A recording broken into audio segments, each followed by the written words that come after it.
Good morning from the tiny house in Canada. It's a beautiful rainy morning. It's been pouring all night. A little bit chilly, but otherwise I can't complain. It's really lovely here. It's my first night staying in my friend's backyard, so a little bit disorienting and a little bit I haven't quite settled into feeling like home. So but it's really good to be here. This morning I looked at kind of this list I've created about topics that I'd like to touch on that I feel like are really important to begin conversation around. And what I was thinking was to talk about awareness in relation to mental illness, specifically depression, ADHD, bipolar 2, just because these are my experiences. And so this is how I know and can understand awareness and the healing process. So I only very recently came to understand what the concepts of awakening and awareness are. My current understanding is having awareness as being the watcher. So the internal dialogue or experience that's going on in the mind is being observed by me. So what I believed for so long with me were the shame stories, was the pain, the suffering, the depression, the ADHD trauma response to the world around me. So the chaos, I identified with it. The depression, I identified with it. The suicidal ideation, I identified with it. It was me. It was who I was, and it was my experience. And through reading Eckhart Tolle's work and watching his YouTube, I read both The Power of Now and A New Earth. And I was already pretty deep into a intentional healing journey. And this is what felt like, for me, reading his work is what broke the glass ceiling of being able to come out of the cycling experience of mental illness. So an example I can give is, right now I'm experiencing some physical anxiety. It's in my chest, it's in my throat, and a little bit at the base of my face. So that's the first thing, is I've identified it. I've said, oh, there it is, recognition. Oh, and this is where it is in my body.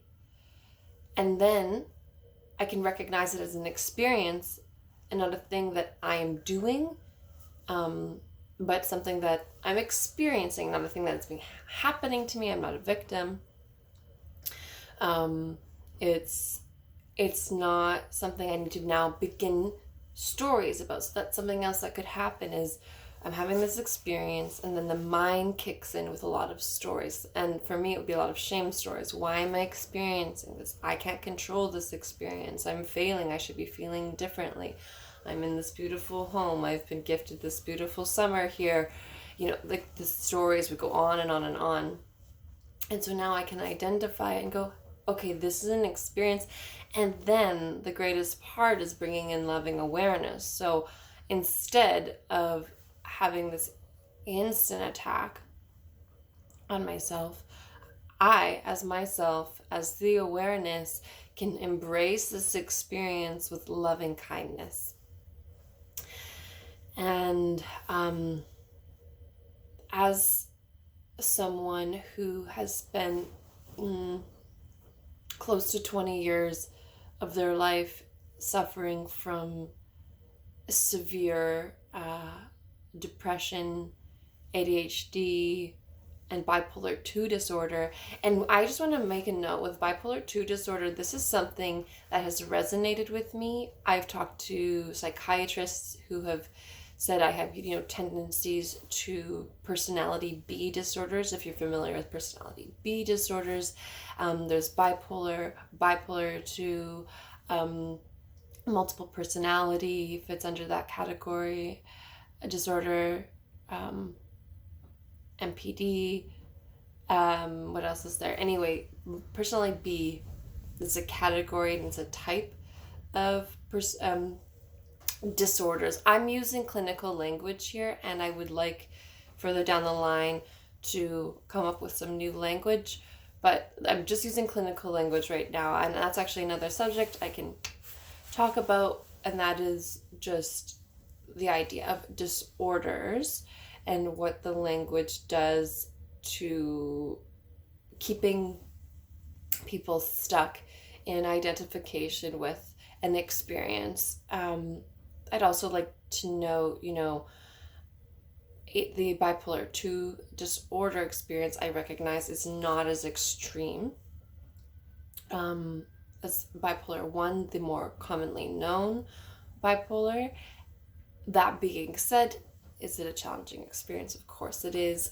My greatest challenge for, like I said, almost 20 years is a severe chronic depression with leading into suicidal ideation, suicidal planning, that kind of thing. And I just feel it's so important to say out loud. I know it's scary, there's scary words, but the more we live in fear and keep our mouths closed and keep our smiles on, the more suffering will be perpetuated. And I want to just share that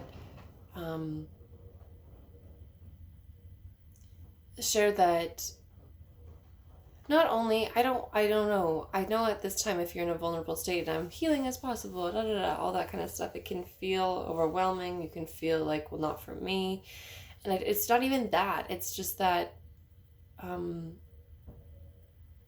your experience is human, sadly, This is a bigger thing than you. It wasn't me. I was born into this experience, right? For as long as I can remember, there has been this fear, deep, deep shame, and a chronic experience of suffering, which just snowballed as time went on. And I think that it wasn't, a devastating thing didn't happen in my life, and then I became depressed. Devastating things happened, and which exacerbated the experience that I was already having, which did lead me to recognizing that it was a do or die situation. And so, I'm talking now for a long time. To wrap this up, I would say that in terms of coming out of spiraling shame and out of the chronic depression, awareness was and is absolutely everything, and it is my daily continual practice. Pardon me. I haven't really found a way to close, especially when touching on things that can feel heavy and scary and difficult to talk about. But I guess, I see you, and I have so much faith in you. And if you don't like those words because it feels churchy or whatever, then I have, all the power to you.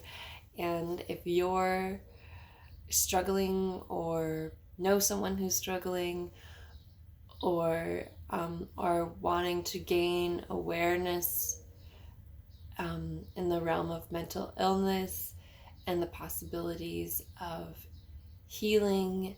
And